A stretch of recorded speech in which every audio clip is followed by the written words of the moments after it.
아멘. 할렐루야. 우리 한번 이렇게 고백합시다. 잘 오셨습니다. 말씀의 은혜 받읍시다. 할렐루야. 오늘은 어린이 주일입니다. 어린이 주일인데 어린이 주일날 설교를 아주 쉽게 해드려야 되는데 오늘 이 말씀을 준비하다 보니 미리 예고해 드려야 될 것 같아요. 말씀이 굉장히 어렵습니다. 말씀이 쉽게 하려고 제가 무진장 노력했는데도 말씀이 어렵습니다. 그래서 잘 들으시고 말씀을 따라오시고 그 말씀 속에 어려운 말씀이지만 반드시 우리 믿음의 자녀들에게 꼭 필요한 말씀이다. 반드시 우리가 이 말씀을 우리가 가슴 속에 아멘으로 받으시고 이 말씀 안에서 승리해야 되겠다. 그래서 이 말씀을 함께 나누려고 합니다. 우리가 로마서 강의를 하다가 우리 절기 예배를 드렸는데 그래도 우리가 다 기억하시죠? 지난번 로마서 말씀 속에 인간의 절망스러움, 오늘 인간의 절망스러움을 맞이하게 됩니다. 로마서 3장 10절 말씀에 의인은 하나도 없다. 이 땅에 의인은 하나도 없다라는 거예요. 아무도 의로운 사람이 없는데 그런데 로마서 3장 20절에 보면 우리가 율법을 좀 행하면 될 것 같은데 성경 말씀은 율법을 잘해야 한다고 해서 되는 것이 아니다. 율법은 마치 병이 있는지 없는지 어디 부서졌는지 안 부서졌는지 엑스레이 진단을 하는 역할이지 이 율법으로 부서진 것이 고쳐지는 것이 아니다. 그래서 우리 인간은 절망적인 상황에 놓여 있다. 그러면서 지난번 희망찬 한 구절을 말씀을 드리고 말씀을 마쳤는데 21절 오늘 본문 말씀이기도 하지요. 이제는 율법 외에 하나님의 한 의가 나타났으니 율법과 선지자들에게 증거를 받은 것이라 했습니다. 여러분 지난 시간에 제가 이 말씀을 드리면서 이 앞부분에 빠진 한 단어가 있다고 했지요. 바로 그러나 라는 접속사라는 거예요. 우리가 절망적인 상황에 놓여 있었는데 아무런 것도 할 수 없는 상황인데 그러나 대반전에 접속사를 사용합니다. 대반전이 이루어지는데 이제는 율법 외에 하나님의 한 의가 나타났으니 율법과 선지자들에게 증거를 받은 것이라 했습니다. 그러나 이제는 하나님의 한 의가 나타났다. 여러분 여기서 하나님의 한 의, 하나님의 한 의가 무엇인가? 그것은 바로 이런 것입니다. 공정하게 흠이 없는 하나의 흠이 없는 누가 보아도 흠이 없는 그런 상태. 오늘 한 의는 바로 이런 단어에서 파생된 뜻이 있습니다. 그래서 이제는 그러나 이제는 흠이 없게 우리에게 흠이 없게 하는 좀 전까지 절망적인 상황이라고 우리가 고백했습니다. 그러나 대반전이 이루어지는데 그러나 이제는 흠이 없는 하나님의 한 의가 나타났다는 것입니다. 여러분 그것이 바로 예수 그리스도의 십자가입니다. 믿을 수 있기를 축복합니다. 우리에게 대반전 절망 가운데서 그러나 이제는 하나의 흠도 없는 하나님의 한 의 예수 그리스도의 십자가가 나타났다는 것입니다. 여러분 나타났다는 것은요 원문에 보면 수동태로 되어 있는데 우리가 무언가를 애쓰고 노력해서 나타난 것이 아니라는 거예요. 그저 하나님의 은혜로 나타났다는 것입니다. 즉 하나님이 하셨다는 거예요. 하나님께서 하셨다는 거예요. 우리의 어떤 노력과 우리의 어떤 행동, 우리의 어떤 자세 때문에 나타난 것이 아니라 하나님께서 특별한 은혜를 주셨어. 하나님께서 하셨다라는 것입니다. 이것이 바로 복음입니다. 이것이 바로 우리에게는 최고의 기쁜 소식이 되는 것입니다. 다시 말씀드립니다.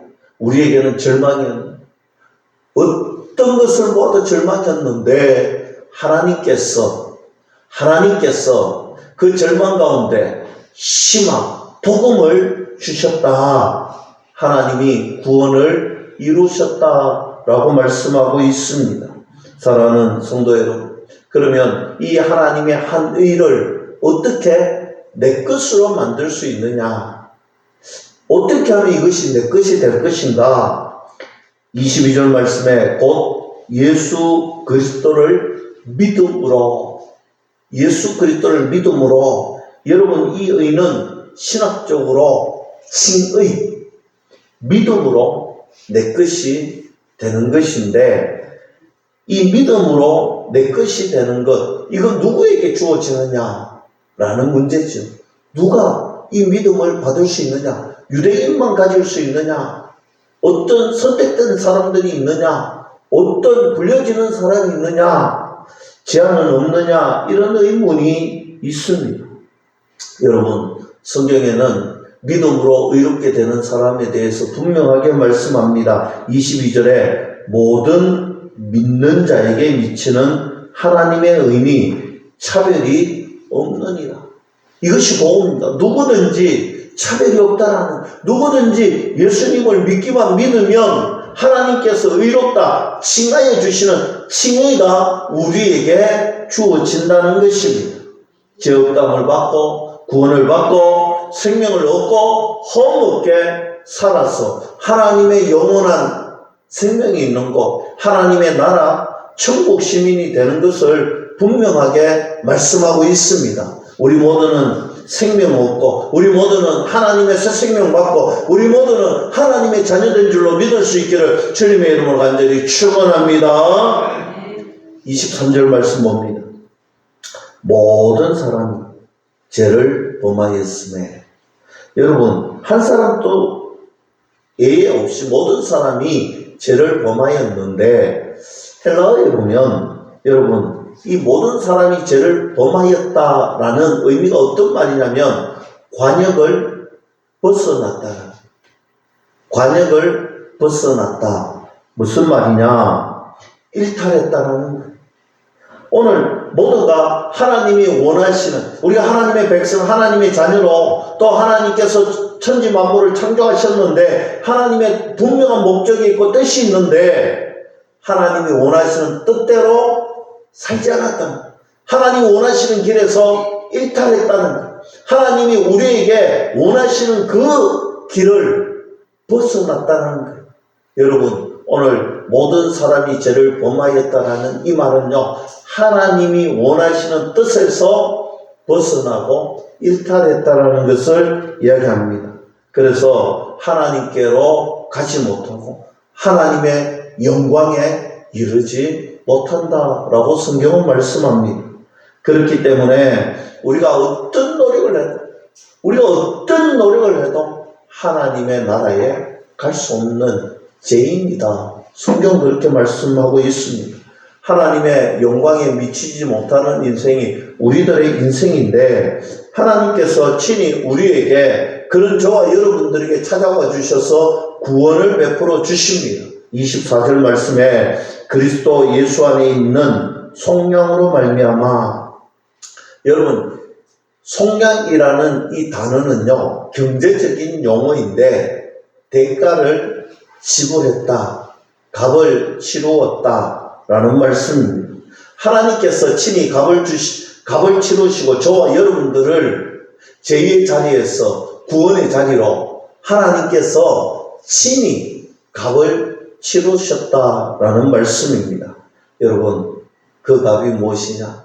우리가 너무 잘 아는 것이죠.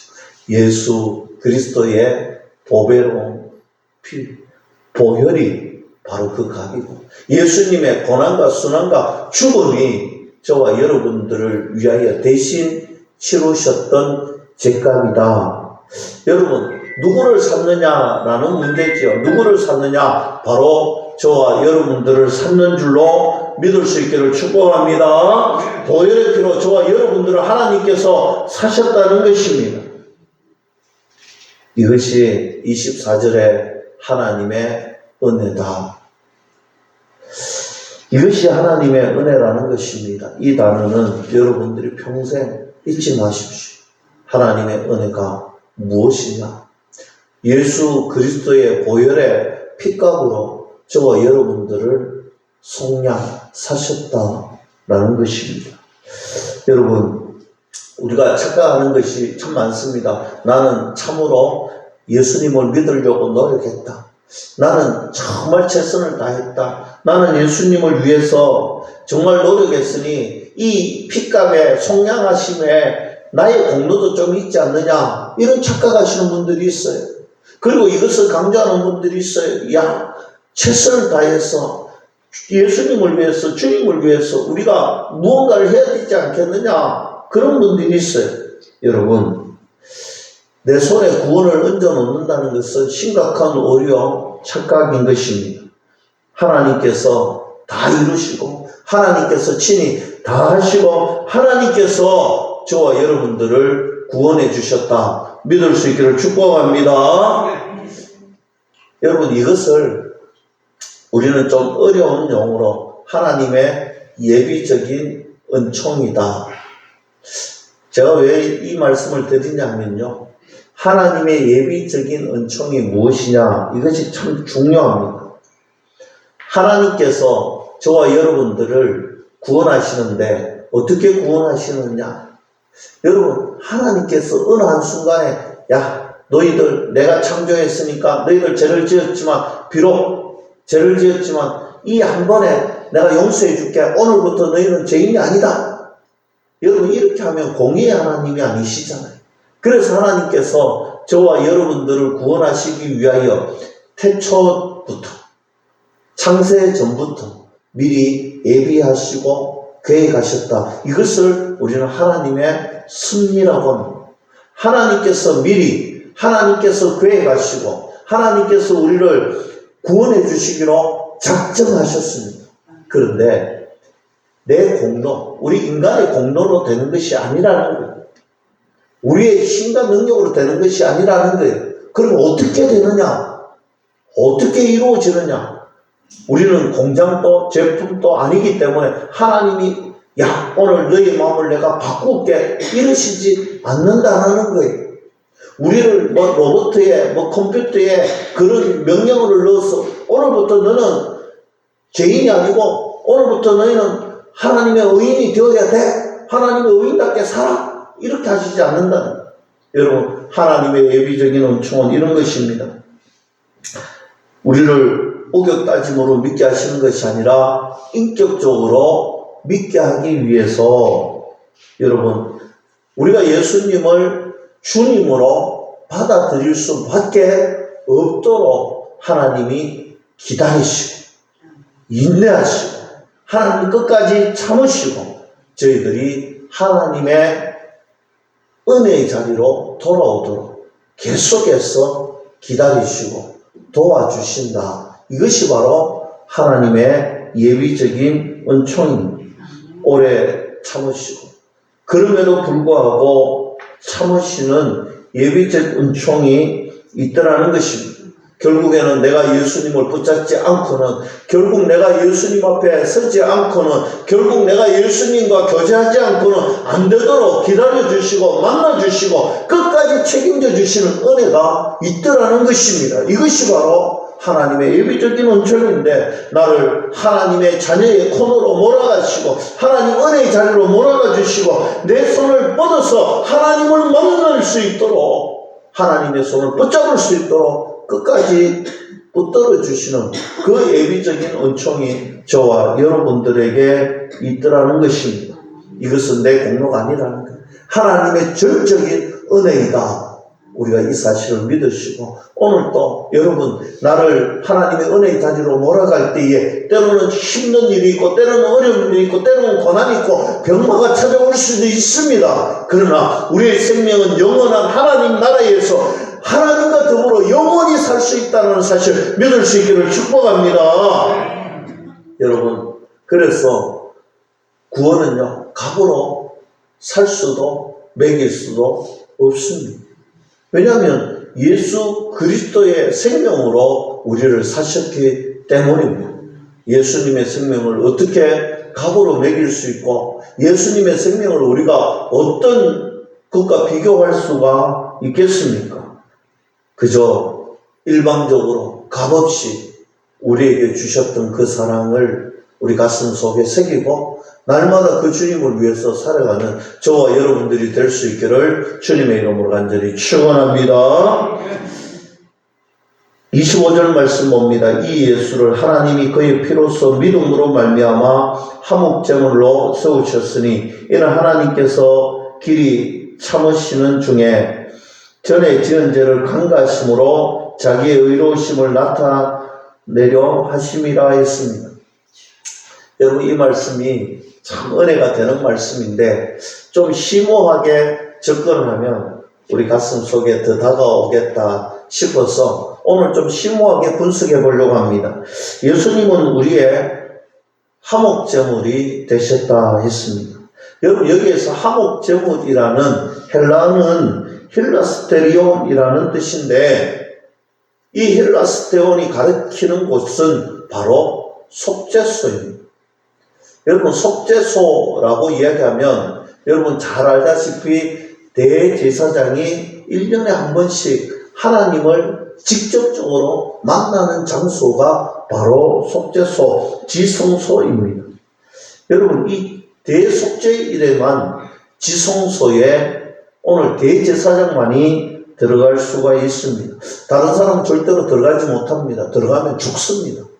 여러분, 하나님을 직접 만나면 다 죽습니다. 그런데 유일하게 1년에 한 번 이 지성소에 대속죄일에 대제사장만이 한 번 하나님을 만나게 되는 것입니다. 1년에 한 번 들어가기 때문에 여러분 한번 상상해 보세요. 이 1년에 한 번 들어가도 얼마나 조심스럽고 여러분 작년에 무엇을 어떤 순서를 냈을까? 여러분 실수하면 되지 않습니다. 오늘 구약의 제사법은요 굉장히 어렵고 까다롭습니다. 그래서 하루 전날 잠을 자지 않습니다. 오늘 어떻게 할 것인가, 어떻게 또 연습하고 또 연습하고 또 연습하는데 여러분 대제사장 혼자 그렇게 연습하는 것이 아니라 2명이 하는데 한 사람 더 합니다. 여러분 대제사장 다음에 서열이 누구냐면 성전 수비대장이에요. 이 사람도 똑같이 합니다. 이유는 한 가지입니다. 당일날 되었는데 대제사장이 실수로 오늘 험이 없어야 되는데 험이 생기면 오늘 두 번째 서열을 가진 사람이 그 역할을 대제사장의 역할을 해야 되기 때문에 두 사람은 하루 종일 잠을 자지 않고 오늘 그렇게 지성소에 들어가려고 연습하고 또 연습합니다. 그렇게 준비되었으면 이제 조심스럽게 지성소에 들어갑니다. 아침이 되면 지성소에 들어가면 법궤가 있습니다. 그리고 그 법궤 주변에 그룹의 날개로 된 그 위에 속죄소로 들어갑니다. 여러분, 희한하게도 그날만큼은 대제사장이 죽지 않습니다. 여호와 하나님을 만나도 죽지 않습니다. 하나님과 교제하고 나옵니다. 여러분, 들어가기 전에는 짐승의 피를 자기 몸에 바르고 휘장에도 바르고 오늘 들어가서 속죄소의 법궤에 오늘 그 피를 뿌립니다. 오늘 모든 것에 피를 뿌리고 들어갑니다. 여러분, 하나님께서 그 피를 보시고 오늘 대제사장을 살려주시는 거예요. 그 피는 예수 그리스도의 보혈의 피를 상징하기 때문입니다. 즉 하나님께서 살려주시는 이유는 한 가지입니다. 예수 그리스도 때문, 예수님 때문에 오늘 살려주신 거예요. 여러분, 우리가 구약의 제사를 잘 이해해야 됩니다. 한 번의 제사, 매번마다 제사를 지내고 그 짐승의 표 때문에 그 피 때문에 여러분 제사함을 받는다. 여러분 거짓말입니다. 여러분 구약시대에 오늘 짐승의 피는요, 오늘 방금 제가 말씀드렸던 것처럼 예수 그리스도의 보혈의 피를 상징하기 때문입니다. 오늘 메시아의 피를 상징하고 그 메시아의 죽으심을 믿기 때문에 하나님께서 그 피에 예수 그리스도의 보혈의 능력을 믿는 자들을 구원해 주시는 은혜가 있는 것입니다. 사랑하는 성도 여러분, 오늘 대제사장이 들어가서 여전히 우리가 믿는 하나님이 우리를 도와주시고 우리를 인도하시고 여전히 나의 하나님이 바로 여호와 하나님이다라고 확정하고 놓습니다. 그러면 여러분, 대제사장이 나오는 그 순간부터 잔치를 벌이는 거예요. 기쁨의 탄성을 지르는 거예요. 왜요? 우리가 믿었던 그 하나님이 여전히 우리를 도우시고 보호하시고 인도하신다는 은혜의 말씀이 있기 때문입니다. 사랑하는 성도 여러분, 이제 한번 생각해 보기를 바랍니다. 대제사장이 너무 걱정이 됐고 두려움이 떨리는 마음으로 하나님을 만나면 죽잖아요. 그럼에도 불구하고 오늘 이 지성소 안에 들어갑니다. 여러분, 이 지성소 안에 들어가면 법궤가 있고 법궤 안에는 세 가지 물건이 있습니다. 여러분 잘 알다시피 만나가 거기에 있습니다. 아론의 상난 지팡이가 있습니다. 그리고 십계명이 적혀있는 두 돌판이 있습니다. 여러분, 만나를 보고 아론의 상난 지팡이를 보고 두 돌판을 보면요, 공통점이 있습니다. 우리 인간의 추악함이, 연약함이 거기에 담겨져 있습니다. 우리의 모자람이 거기에 있습니다. 여러분, 원망만 하나님의 은혜를 받았는데도, 절대적인 하나님의 은혜를 받았는데도 불구하고 그 은혜가 아니라 원망으로 바뀌는 그 순간을 맞이했습니다. 여러분, 하나님 앞에 절대적으로 순종하던 그들이 하나님 앞에 반응하다가 하나님의 능력을 보던 그 순간을 기념해서 넣어놓았습니다. 우상 숭배하다가 하나님 말씀을 만나는 그 순간, 그것을 거기에 넣어놓았다는 것입니다. 인간의 추악한 모습이 그 법궤 안에 다 고스란히 놓여져 있는 것입니다. 거기에 피를 바릅니다. 이유가 한 가지입니다. 인간의 방법으로는 하나님과 화목할 수가 없다는, 추악한 인간의 모습으로는 절대적으로 하나님을 만날 수가 없고 교제할 수가 없는데, 이제 예수 그리스도의 보혈의 능력으로 우리는 하나님과 교제하고 하나님을 만날 수 있고 하나님의 자녀가 되는 은혜가 있더라는 것입니다. 힐라스테리오, 속죄소, 예수님께서 친히 이 속죄소의 교제의 화목의 제물이 되셨다라고 말씀하고 있습니다. 사랑하는 성도 여러분, 계속해서 살펴보면 하나님께서 길이 참으시는 중에 전에 지은 죄를 관과하심으로, 여러분, 우리가 관과하심으로 이 단어에 우리가 주목해야 됩니다. 이 말은 굉장히 어려운 말입니다. 관과하다. 간단하게 표현을 하자면 이런 말이지요. 넘어가다, 덮어두다. 오늘 하나님께서 길이 참으시는, 그 죄 가운데 있는 우리들에게 길이 참으시는 것은요, 그저 하나님이 덮어두시고, 우리의 추악함을 그냥 덮어주시고, 우리의 잘못된 것들을 그냥 넘어가 주시는 거예요. 심판하지 아니하시고 넘어가시는 거예요.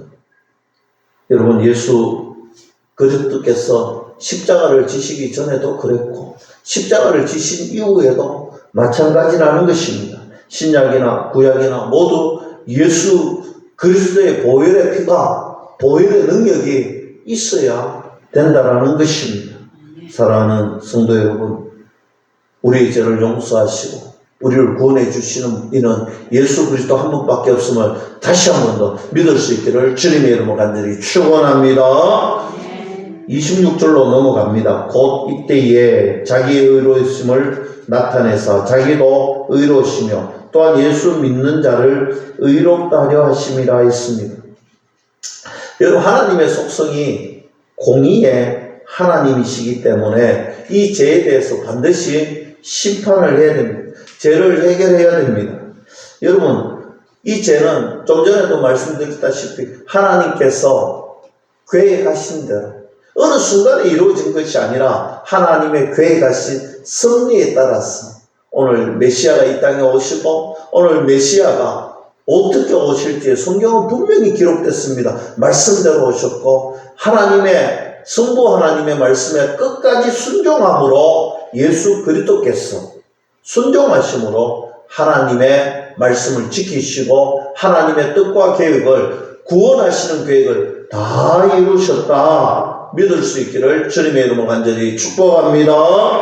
27절에 그런즉 자랑할 때가 어디냐? 인간은 자랑할 것이 없다.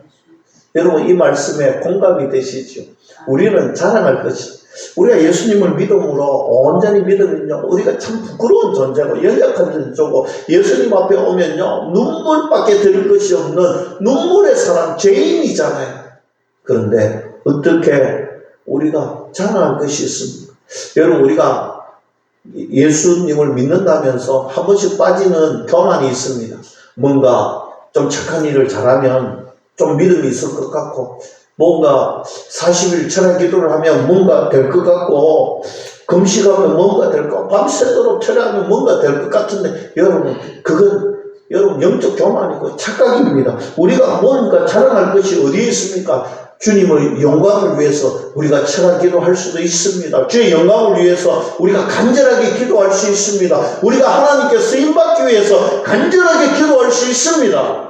여러분 우리가 뭔가 자랑할 것이 있고 우리가 의로워서 우리의 뭔가 나타내는 것으로 하나님의 일이 달라지거나 아니에요. 여러분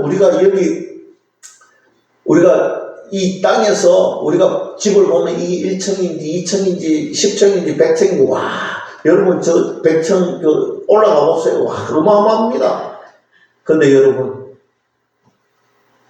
우리가 한 번씩 우주선을 보고 참 아름다운 지구를 볼 때 무슨 생각합니까?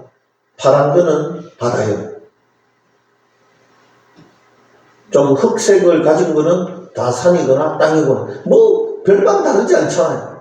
여러분 마찬가지 전지전능하신 하나님 천지를 창조하신 하나님 앞에 우리가 뭐 좀 한다고 해 달라지고 하나님 앞에서 그러지 않다는 거예요. 그래서 자랑할 것이 없다는 것입니다. 뭔가 느껴지는 거하고 구원받는 길은 다르다는 것입니다. 구원은 예수님의 보혈의 피로 오직 십자가로 가능하다. 오늘 이 사실을 믿으신다면 우리는 자랑할 것이 전혀 없는 사람이다. 28절 봅니다. 그러므로 사람이 의롭다 하심을 얻는 것은 율법의 행위에 있지 않고 믿음으로 되는 줄 우리가 인정하노라 했습니다. 여러분 누가 이야기했습니까? 오늘 본문에 로마서의 저자는 사도 바울입니다. 여러분 사도 바울은요 바울 되기 이전에 사울 시기에 어떤 사람이었느냐? 로마인이었고 당대의 가말리알 최고의 문화의 수제자였습니다. 그는요 성경 지식이 최고 중에 최고였습니다. 그랬던 그가 자기 입으로 나는 특심이 있다라고 이야기하고 잡으러 다니고 그렇게 했잖아요. 그랬던 그가 십자가 복음 앞에서 오늘 주님의 그 십자가 앞에서 그가 고백할 수 있는 말은 한 가지라는 거예요. 구원받는 길은 오직 주님, 예수님밖에는 없습니다. 제 모든 경험과 제 모든 학식을 통틀어서 지금 내가 고백할 수 있는 것은 오직 예수님밖에는 오직 예수님 외에는 구원에 이르게 하는 길이 없다라고 고백하고 있습니다. 사랑하는 성도 여러분, 저와 여러분들은 예수 그리스도로 말미암아 구원받은 하나님의 백성인 줄로 믿을 수 있기를 주님의 이름으로 간절히 축원합니다. 여러분 우리가 이 확신이 있으면 무엇이 걱정이 되고 무엇이 두렵겠습니까? 우리에게는 걱정도 두려움도 없을 것입니다. 그래서 매일 매 순간 여러분 매 순간순간마다 이 로마서의 말씀처럼 복음 앞에 서기를 바랍니다. 주님 앞에 서서 하나님 앞에 코람되어 우리가 그 앞에 서서 우리의 삶을 예배자로 드릴 수 있기를 주님의 이름으로 간절히 축복합니다. 그 주님 앞에 서면 찬양이 저절로 나올 수밖에 없을 것이고 감사가 은혜가 넘칠 수밖에 없을 것입니다. 그 주님 앞에 서면 우리가 원망 불평 불만은 사라질 것입니다. 그럼에도 불구하고 우리를 관가하시고 넘어가 주시고 기다려 주시고 끝까지 책임져 주시는 주님의 은혜가, 그 사랑이 내 앞에 지금도 이 순간도 체험이 되고 이 순간도 느껴지기 때문에 우리는 주님 앞에 자랑할 것이 없고, 주님 앞에 우리가 할 수 있는 것은 다 주님의 은혜였습니다. 고백할 수밖에 없는 것입니다. 여러분, 독일에 가면 비르츠부르크 레지던트 궁전에 가면 에케호모라는 그림이 복도에 걸려 있습니다.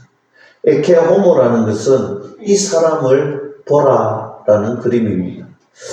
여러분, 작가는요 2개의 에케호모를 그렸습니다. 그런데 방금 이야기했던 이곳은 굉장히 유명한 곳에 그려져 있습니다. 그런데 또 한 곳에 그림을 그렸는데 그 에케호모는요 별로 유명하지 않습니다. 예수님께서 십자가 가시관을 쓰시고 고개를 떨구는 장면이 그려져 있습니다. 여러분, 그 그림 아래에 한 글귀가 있습니다. 나는 너를 위해서 목숨을 주겠나. 너는 나를 위해서 무엇을 주느냐. 여러분, 이 고백 앞에 섰던 한 사람이 있습니다. 바로 진체 도르프라는 사람입니다. 19세기 백작인 귀족의 사람이었습니다. 나는 너를 위해서 목숨을 주고만 너는 나를 위해서 무엇을 주겠느냐. 그 글귀 앞에 그는 돌아섭니다. 돌아서서 자기의 집에 옵니다. 백작의 삶을 마감합니다. 그리고 자기의 집을 예배 처소로 바꿉니다. 그리고 체코에서 온 모라비안 교도들을 잘 돌보고 믿음의 생활을 이어갑니다. 여러분, 모라비안 교도다 하면 좀 우리가 익숙하지 않아서 좀 이상한 문파가 아니냐라고 생각을 합니다. 그러나 그렇지 않습니다. 루터가 종교개혁을 시작할 때쯤 체코에서 양후스라는 종교개혁가가 있습니다. 그들의 신학을 이어받았던 교도들이 바로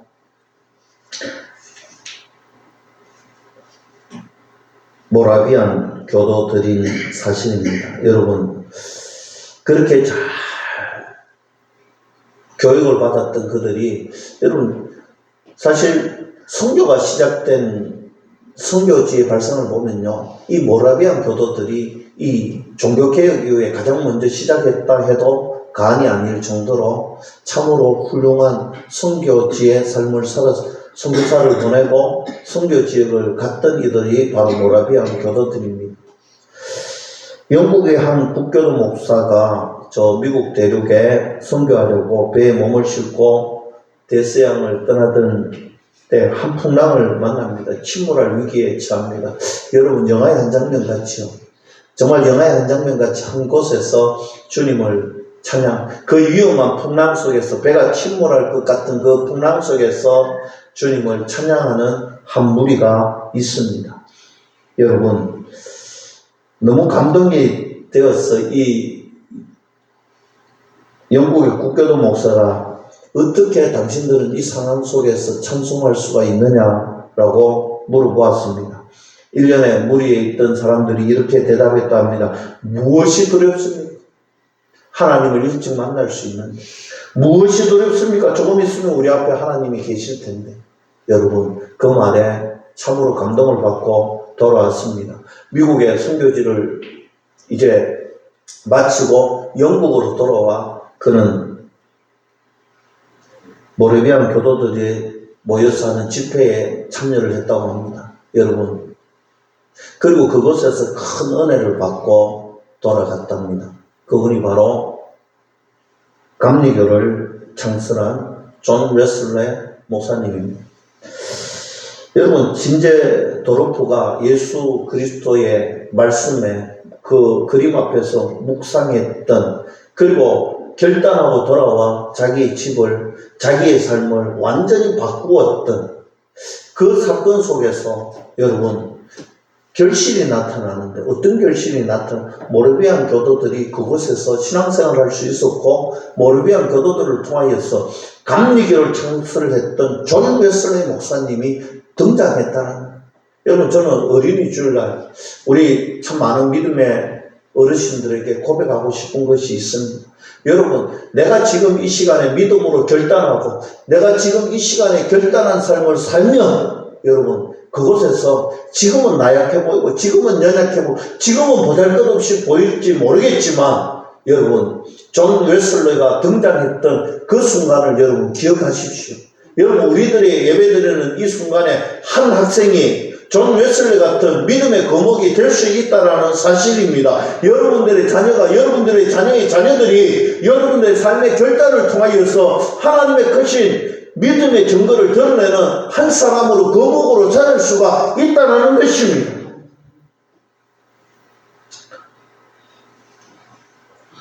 진제 도로포가 썼던 그 그림 앞에 약 140년이 지난 후에 한 여성이 그 그림 앞에 서 있습니다. 프란시스 니들리 하버극이라는 여성입니다. 영국에서 독일으로 유학을 갔습니다. 그 그림 앞에 서게 되었습니다. 가시면류관을 쓰신 예수님 모습 앞에 움직일 수가 없었습니다. 섭작품이지만 예수님의 인상이 너무 강렬하게 다가옵니다. 그리고 나서 그 여인은 찬송시를 씁니다.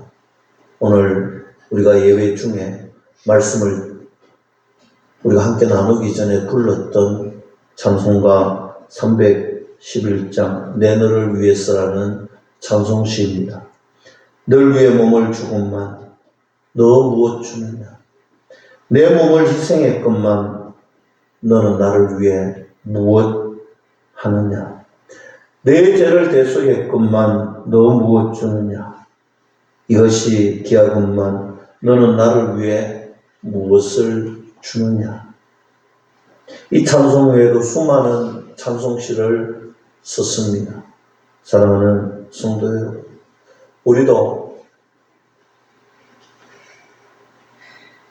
가시면류관을 쓰신 그 예수님 앞에 바로 서시기 바랍니다. 나를 위해 오셨고 나를 위해 죽으셨던, 나를 위해 부활하셨던 그 주님 바라보시기 바랍니다. 그 주님만 바라보시고 그 주님 나를 위해 목숨 주셨구만. 나는 주님 위해 무엇을 하고 있는지 다시 한 번 더 묵상하시기 바랍니다. 사랑하는 성도 여러분, 감사하며 살겠습니다. 찬송하며 살겠습니다. 헌신하며 살겠습니다. 이런 고백이 저와 여러분들에게 있기를 주님의 이름으로 간절히 축원합니다.